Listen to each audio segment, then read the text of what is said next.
Ta-da. Hello. I'm just going to give it a minute to let people maybe join or make sure I've got the settings correct.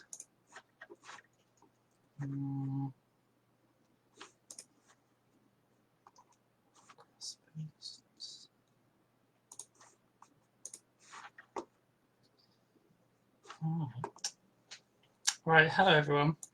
Yeah, I just said I'm just going to give it just a minute to see if anybody wanted to join. Yeah, and to double check that I've got everything okay. Okay, awesome. I see comments coming through. Just to flag as well, so I've got quite a lot that I wanted to cover. Obviously, half an hour isn't like the biggest slot of time, though I'm sure you don't want to stare at me for half an hour blabbering on. So if there's any comments, I'll try, or questions in the comments, I'll try and answer them straight away. Or I'll go back through them afterwards, especially if they're related to our campaigns and the specific investigations that I'm going to talk about. So firstly, I just want to say a quick thank you to Lisa for organising the festival. I'm sure it's been a lot of work behind the scenes. And also Toby, who just gave Animal Justice Project a shout out. I spotted your t-shirt as I was watching you make your pancakes. So thank you for your support as well. And of course, Amy, who created the Happy Pants Ranch Sanctuary, who provides a home for, I'm sure, hundreds of animals. So yeah, with the comments, I'll go through them afterwards and I'll respond if anyone does have any questions. Or if you have any other queries, feel free to contact us directly after on Animal Justice Project, either through the contact on the website, we've got emails on there, or through the Facebook page. So yeah, just a reminder again, so I've got quite a lot to go through, so I might talk slightly fast at times, but hopefully you can all hear me okay. So I just wanted to briefly talk about Animal Justice Project as a whole to begin with, just in case people aren't aware of who we are. So we're an abolitionist group. We accept no forms of animal exploitation at all. We're a campaigns-led group. So we talk about, you know, all forms of animal exploitation. So, you know, animal agriculture, the breeding of animals, zoos, vivisection, backyard eggs, higher welfare labels, you know, government procedures, etc. We do focus on two areas. So we focus on the two areas that cause the most suffering to the largest numbers of animals. So that's animal agriculture and the vivisection industries. So as a group, we run as a grassroots organisation as well as creating national campaigns. So we try and get as many local groups as involved as possible. So as many smaller animal rights groups, you know, joining our local events when we do tours around the country. And we also provide resources for groups to hold their own events as well. So obviously today, so I'm going to be talking about the Fowl Truth campaign. So that's part of animal agriculture. So what we've done is, over the last year especially, we're focusing heavily on undercover investigations inside farms to show people exactly the reality for these animals. Rather than going for, you know, the intensively reared or factory farm individuals, we tried to go for the higher welfare labels. So what we did last year, we went for farms which are RSPCA approved, and we went for you know, Red Tractor as well, and we also went for the industry leaders. So for example, Gressingham Duck, who control the majority of all of the ducks here in the UK. It's just one single company. As well as the animal farming campaigns that we do a lot of vivisection work as well. So with the vivisection work, we tend to target universities. So over half of all experiments in the UK do take place on university campuses. So this is why we decided to target universities. So we've got various campaigns, including Campus Without Cruelty and our missing campaigns, which heavily focus on the experiments that take place there. And we work with students to help educate them, because a lot of students are unaware what take place on their campus, because a lot of the experiments take place behind closed doors. They're in buildings that don't have windows. So yeah, so we're here to also expose vivisection as well as animal agriculture. So as I've already mentioned, I'm going to be talking about the Fowl Truth specifically. So the Fowl Truth campaign launched in July last year. So it took up a fair bit of our time last year, so we can make the campaign as effective as possible. So we firstly started with higher welfare meat chickens. So these are your broiler chickens, but because they're higher welfare and RSPCA assured, they're technically classed as free range. So the ones that we investigated were in the top 4 to 5% in terms of, in terms of welfare grounds and of how the chickens were treated. And then we also went for the British duck industry, so we went for Gressington duck. The Fowl Truth campaign has quite a big potential to cover other industries as well. So we've got the potential to also go into hen eggs, as well as duck eggs and turkeys as well. So when we launched the campaign in July last year, we did start with our first undercover investigation. So this was the free range chickens. So for chickens to be called free range, they typically fall under the RSPCA assured guidelines. So these guidelines are the highest welfare standards possible, basically for any meat chicken here in the UK. So these guidelines are supposed to create, kinder, better lives for chickens. All of these standards are also promoted by a document which is called the Better Chicken Commitment. So there's many welfareist groups, even here in the UK, which have signed the Better Chicken Commitment and are actively promoting for higher welfare chickens and for this commitment to be spread out nationwide to, improve the lives of these chickens. So what we decided to do, we wanted to go for the farms that already meet these standards, and actually the farms that we investigated were higher than many of these standards. So we wanted to show people that the chickens suffered just as much on these farms and that these welfare labels really do mean nothing, and we should only be approaching it with an abolitionist view, not a welfareist view. So obviously that's something that we always do through Animal Justice Project. So what we did, we carried out a 3-month undercover investigation. So it wasn't just a few nights here or there. It was a very in-depth 3-month investigation at the beginning of last year. So the farm was RSPCA assured and they supplied Tesco. So if you've ever seen free range chickens for sale in Tesco, they're usually the ones which, a bit higher price. They could possibly be coming from the farm that we investigated. So the measures that are currently in place for chickens to fall under these standards, we found that every single measure was broken during our undercover investigation. So this just shows you straight away that the standards simply do not work. I'll talk through many of the examples. I'm going to try and keep it quite brief because obviously it's quite distressing, especially for people who, who aren't really aware of the suffering that happens on farms, or simply don't really want to hear it if you're already vegan, for example.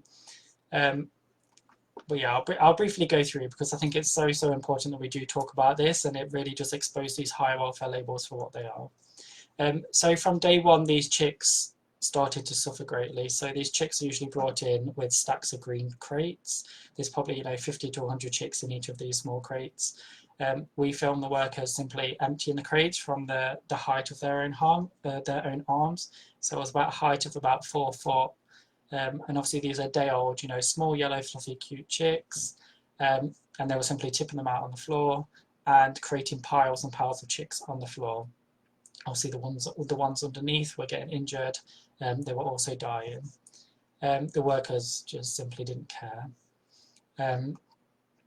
Afterwards as well, so after the chicks had somewhat settled, the workers then went through the barns a few hours later to pick out any dead chicks and kill any of the injured ones. So the injured chicks, they would pick up and simply snap the necks of the chicks on the feeder lines, and then what they would do with the bodies, they would then throw them into a bucket. They would not check whether the chick was dead or whether they were still suffering. They would simply throw them in with the other chicks into a bucket. We filmed this on secret cameras inside the barns. So obviously these people didn't know that they were being filmed, which is why we got to see the true reality for these chicks. Another thing we noticed when the workers were walking through the barn, they completely ignored the chicks on the floor, so they were actively stepping on the chicks, injuring more and killing more.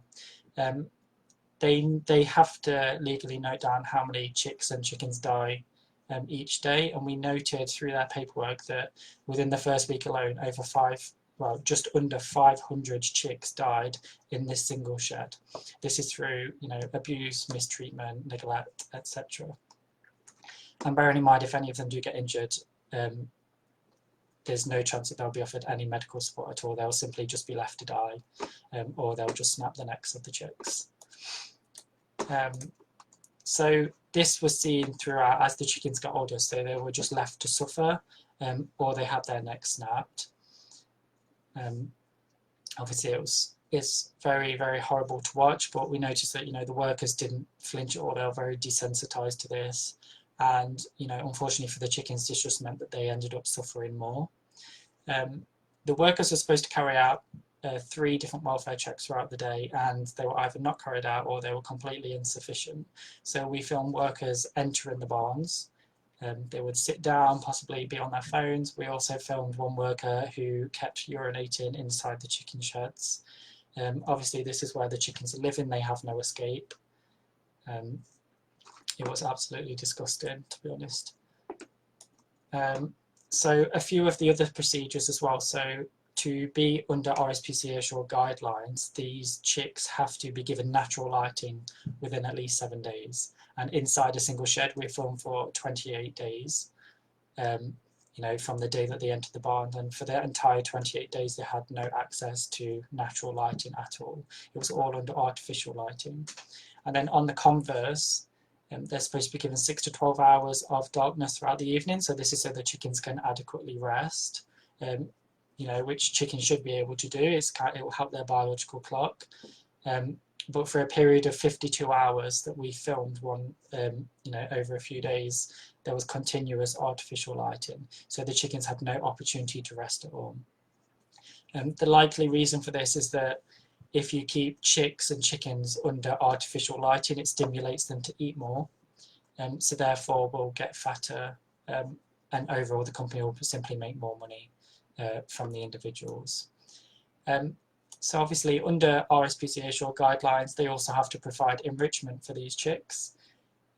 So the enrichment was basically, there was a few wooden frames and there was some empty screwed up Coke bottles that were tied to the feeder lines. And this meant that they could be within the top 4% of the chickens throughout the UK. So when it came to rounding the chickens up for slaughter, after the 6 weeks of suffering already, those individuals that did survive, they're supposed to be collected in dim lighting and in a calm way, but our cameras found that workers were constantly shouting at the chickens, they were kicking the chickens, swearing at them, they were holding multiples, throwing them into the crates. They were throwing them in so hard they were honestly bursting out the other side of the crates. We had a vet that came on board to review our footage, and they stated that the way that those chickens were handled, they're likely to have fractures, broken bones, and obviously it's hugely distressing to the chickens as well. And these workers were completely desensitized to it. They didn't see the suffering that they were purposely causing the chickens. And then just to point out, just because these are high welfare RSPCA Assure chickens, it doesn't mean they get treated any better after they leave the farm after either. They are loaded onto the exact same trucks as the intensively reared cousins, and they go into the same slaughterhouses. So yeah, I hope that's kind of like a brief overview of what we found during the investigation. It's very hard for us to watch, but the hardest part is for the chickens themselves. They suffered immensely. There's chickens that are still going through it today. So I think the overall message from this campaign is that we should not be promoting high welfare labels. We should not be promoting the better chicken commitment like welfarist groups are currently doing. We should push for an end of chicken exploitation and animal exploitation as a whole. I understand that this is probably quite distressing to hear, but we need to kind of swing this around for a positive change. So we managed to do university tours and outreach to students directly, and it was a hugely positive tour. So we've had some really positive outreach on the back of this undercover investigation. And obviously we've managed to educate thousands of people on the reality of these high welfare labels as well. So those that follow us, you'll see that the Fowl Truth campaign then progressed into ducks. So ducks have been rarely exposed here in the UK. There's only been one other full undercover investigation in the past, run by Viva.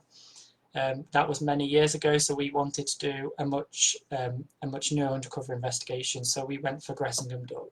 So those that don't know, Gressingham duck is the largest duck producer here in the UK. They control over 50% of the market. This means that their standards are representative of the majority of ducks reared for meat here in the UK. So we did, the latter half of last year, we did a 2-month undercover investigation this time. The farm that we went for was also Red Tractor approved, which is, you know, more propaganda from the industry. And they supplied all of the major supermarkets, including Waitrose, Tesco, Ocado, etc. So just I won't go into too much of what we found during this investigation, but notably the most distressing thing that we found was that these ducks have no access to open water at all. So being able to swim and bathe is, you know, the most natural instinct for any duck. You know, if you've been around ducks, they love to swim, they love to clean themselves. They're very, you know, they don't allow themselves to get really mucky. They constantly preen in. But the ducks at Gressingham duck farms are unable to do this, and majority of duck farms in the UK. So as we filmed from ducklings through to older ducks, well, up to 6-week-old ducks, they just got progressively filthier and brown and you know, covered in feces because they were unable to wash properly. They had access to small drinkers, but each drinker had to provide water for 130 birds. Each feeder had to provide food for 106 birds because there was up to 12,000 ducks in a single shed.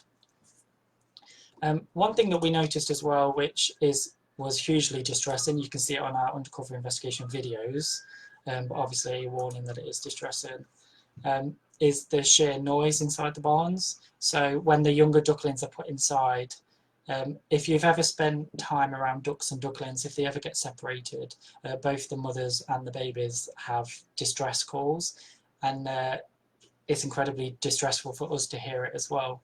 But these are the calls that the ducklings were making inside the sheds for at least the first couple of weeks. But obviously they had no mothers to come and help them and comfort them. They were just left to be distressed.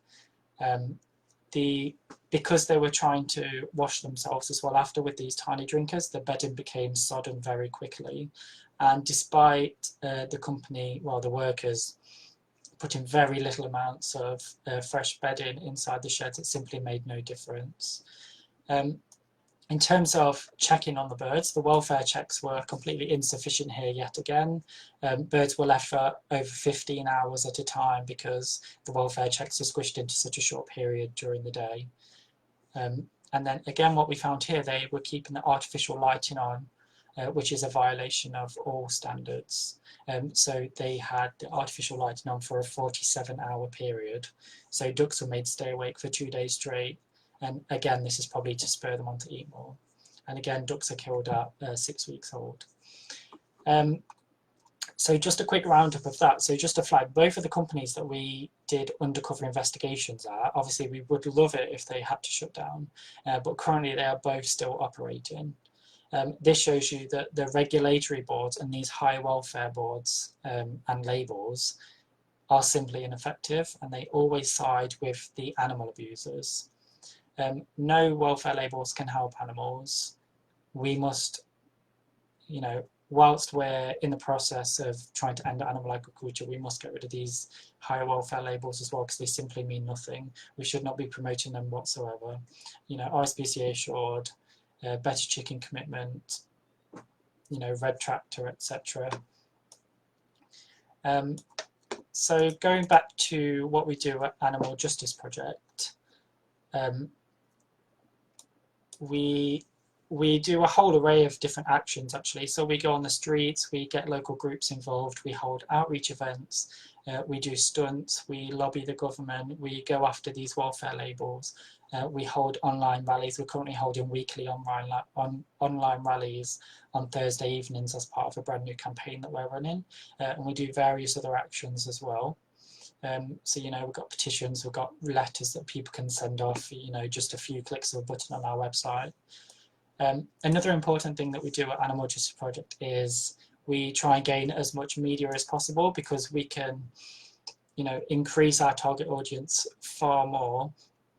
And this is how we're reaching the non-vegans out there as well, because on our social media, obviously, a lot of the people who follow us are against animal exploitation. They're already going to be vegan, but by including the media in what we do and putting so much effort into gaining media, we can reach the people who, you know, are paying for these to happen, and they're the people that we really need to educate. So throughout our undercover investigations last year, we had 3. We also had one at a you know, high welfare, free range, small business slaughterhouse, Pastures Poultry. You can see that on our website. We managed to gain, you know, media in all of the major papers multiple times, and some of them as well. So, you know, it was in the Independent, the Daily Mail, the Daily Mirror, the Metro, etc. Plus, we managed to get in various vegan magazines. You know, it was all throughout social media. We got in environmentalist magazines as well. So just to quickly talk about a current campaign that we're running called Exposed. So it's all about the current pandemic. The overall messages that we've got is we want the government to end animal exploitation bailouts. So just one example, the fishing industry recently has been given £10 million to be propped up during the coronavirus pandemic. So that's £10 million of taxpayers' money. And there's also this new Milk Your Moments campaign for the dairy industry. That's 50% funded by taxpayer money. So that's at least £500,000 from our own money that's being given to the dairy industry to promote the consumption of dairy products. So this is one of the targets of our current online rallies. We just did it on Thursday just gone. This Thursday is going to be all about the fishing industry, and then the week after we're going to be going back to the dairy industry and targeting that campaign again. So if you want to find out that, please check us out on social media, and you'll see the weekly events on there. And just to flag as well, so in the description of this live video, I've included extra links for the 2 undercover investigations that I spoke about, and for our generic Animal Justice Project website. I've also included how you can support the Happy Pants Ranch, because obviously I'm here today to talk about what we do at Animal Justice Project, but it's also to promote the sanctuary and to help get them donations during this hard time. Just to flag, obviously all animal sanctuaries need our support, so please support your local animal sanctuary, but today please support the Happy Pants Ranch. So I've included how you can donate there on PayPal and through bank transfer. So yeah, as I say, if anyone has any questions, you can feel free to contact us afterwards as well. If you want to contact me directly, so it's simply campaigns@Animal Justice Project or Ayrton @Animal Justice Project. My name's spelled correctly in the description, if anyone's unsure.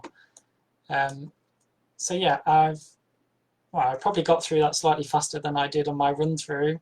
I told you that I talk quite fast. Yeah, if anyone has any questions, should I quickly look now? Oh, thank you, Bill. That's very nice.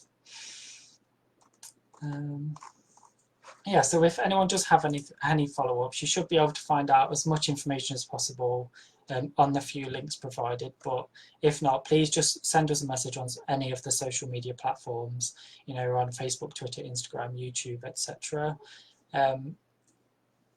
You know, we are here today to raise money for the sanctuary, but obviously we're a non-profit organisation as well. So please feel free to donate to us, and the more donations we get, the more campaigns we can run, the more undercover investigations we can run, and then, you know, we can get that out into the national press and help educate thousands of people, you know, where we can.